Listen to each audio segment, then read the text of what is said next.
Vous êtes formatrice à Sablé dans le Vaucluse. Oui. Votre mari est indépendant. Vous n'êtes pas directement impactée par la grève des transports. Non. On est bien d'accord, Nadia? Oui, oui. On va écouter ce que vous disiez, un extrait de ce que vous disiez vendredi matin, Nadia.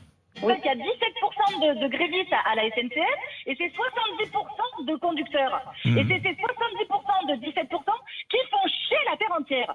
Je me languis que d'un seul truc, c'est que la concurrence soit ouverte. Ils veulent partir à 53 ans. Moi, je refuse que mes impôts comblent leurs trous et leur déficit sur leur... Dans le privé, il y a la concurrence. Vous les voyez en grève, les gens dans le privé?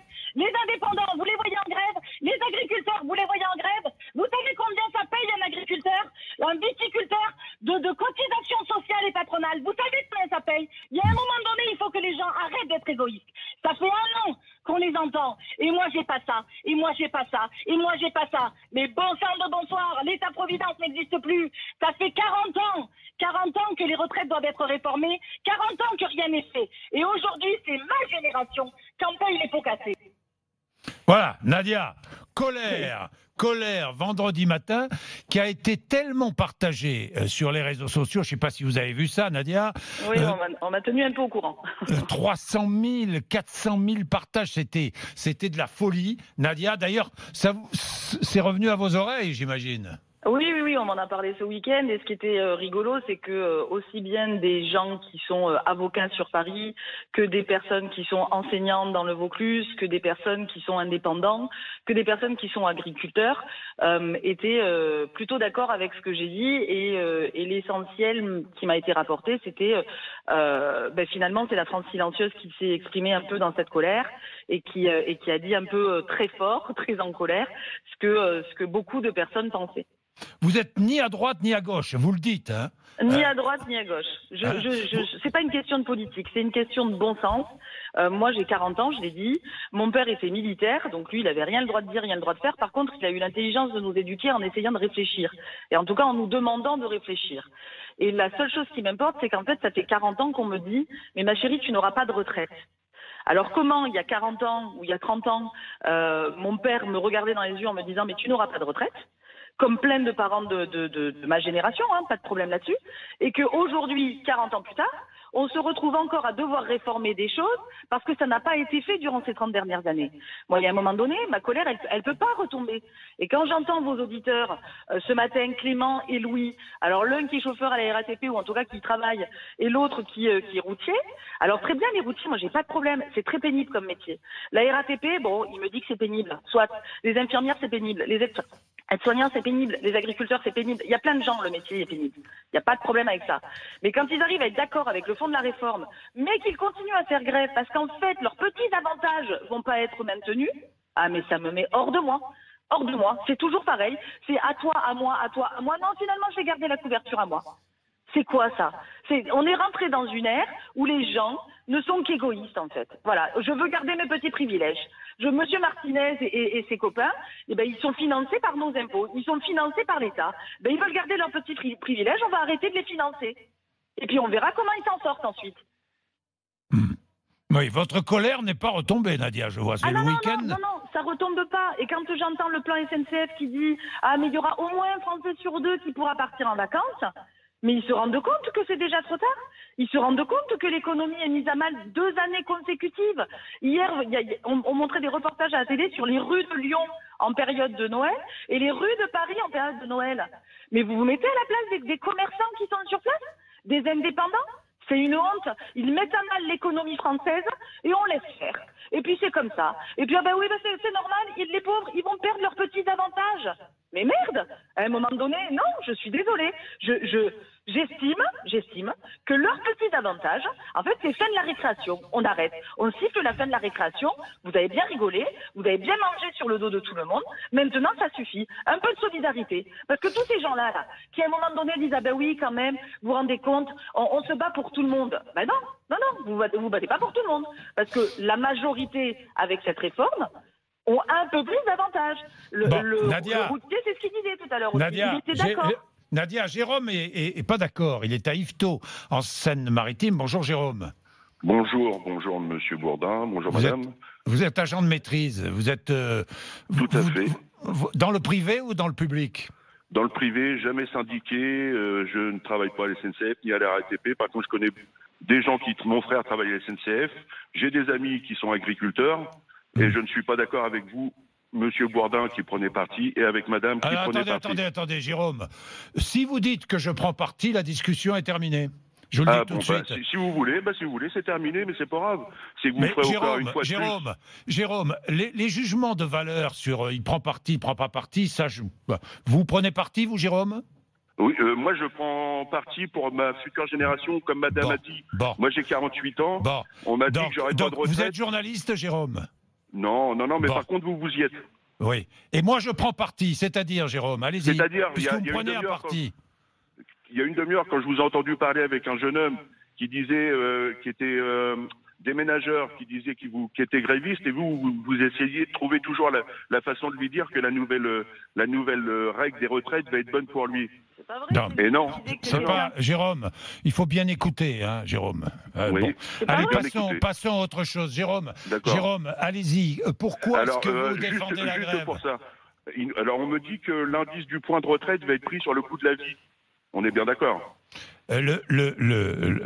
Sur les salaires, le point de retraite sera indexé sur les salaires, sur l'augmentation des salaires. Voilà, donc l'augmentation, moi je travaille dans la plus grande entreprise de France, j'ai eu 50 € en 10 ans d'augmentation. Donc si on a la même chose pour les retraites, on est très mal, Mais c'est pas votre salaire, Jérôme, c'est le salaire moyen des Français. Le salaire moyen, monsieur Bourdin, le salaire moyen, il est fait avec les cadres qui gagnent 10 000 € et les gens qui gagnent 1 200 €. Mais alors, Jérôme, c'est le calcul sur le salaire moyen, Jérôme. Et alors, il y a plus de gens qui travaillent avec des petits salaires qu'avec des grands salaires. Mais le salaire moyen, c'est une moyenne, Jérôme, c'est une moyenne. Mais la moyenne, vous pouvez la faire, ce sera toujours vers le bas. Mais n'importe quoi, c'est une moyenne. Mais bon, ok. Ça s'appelle une moyenne.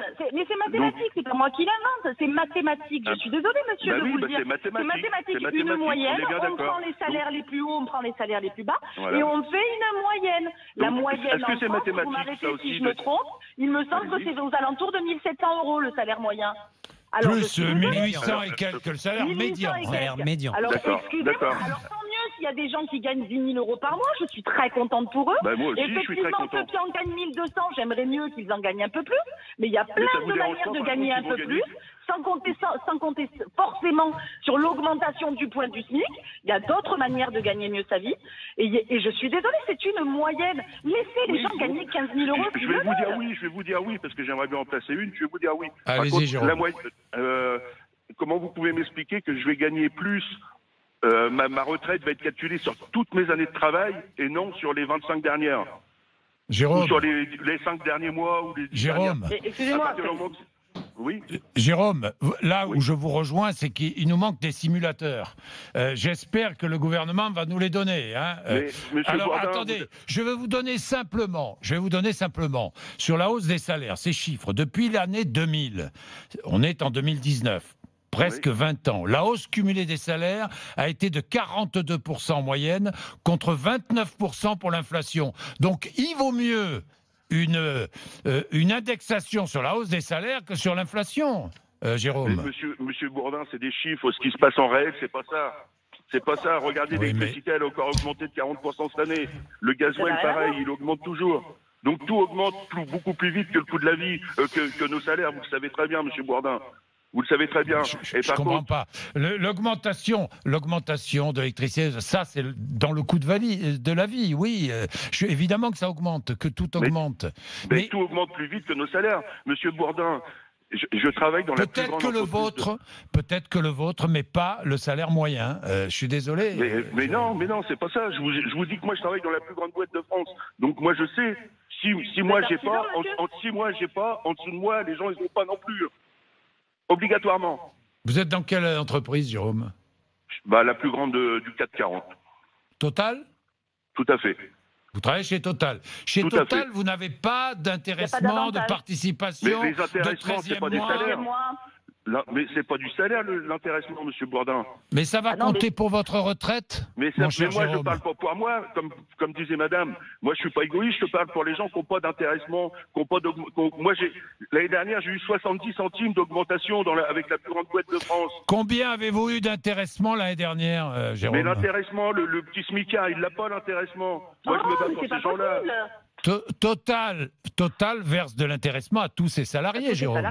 Mais oui, mais moi j'en ai eu, mais c'est pas le problème. Combien avez-vous eu? Vous avez eu combien comme prime de Noël ou un truc comme ça, mais répondez, monsieur. Moi, j'ai pas de prime de Noël, je suis trop bien payé pour avoir des primes de Noël, mon cher Jérôme. Donc moi, l'intéressement, il est fait sur ce que la Total rapporte. Voilà, donc j'ai pas à rougir sur donc Jérôme, vous avez touché une grosse somme l'année dernière. Mais ce n'est pas du salaire, monsieur Bourdin.